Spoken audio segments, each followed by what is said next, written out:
கள்ளக்குறிச்சி விஷச்சாராய மரணங்கள் தொடர்பாக செய்தியாளர்கள் எழுப்பிய கேள்விகளை தூத்துக்குடி தொகுதி மக்களவை உறுப்பினர் கனிமொழி தவிர்த்துவிட்டு சென்றது விமர்சனத்திற்குள்ளானது.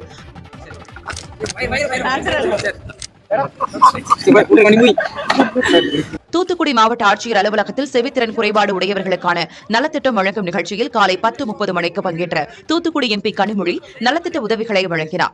இதனைத் தொடர்ந்து தூத்துக்குடி மாவட்ட குடிநீர் பிரச்சினை குறித்த ஆலோசனைக் கூட்டத்தில் பங்கேற்றார். அவரிடம் கருத்து கேட்பதற்காக செய்தியாளர்கள் 3 மணி நேரத்திற்கு மேல் காத்திருந்தனர். கூட்டம் முடிந்து வந்த கனிமொழியிடம் செய்தியாளர்கள் கள்ளக்குறிச்சி விசச்சாராய மரணங்கள் குறித்து கேள்வி எழுப்பினர். ஆனால் கேள்விகளை தவிர்த்த கனிமொழி வேறு நிகழ்ச்சிகளில் கலந்து கொள்ள வேண்டியிருப்பதாக கூறிச் சென்றார்.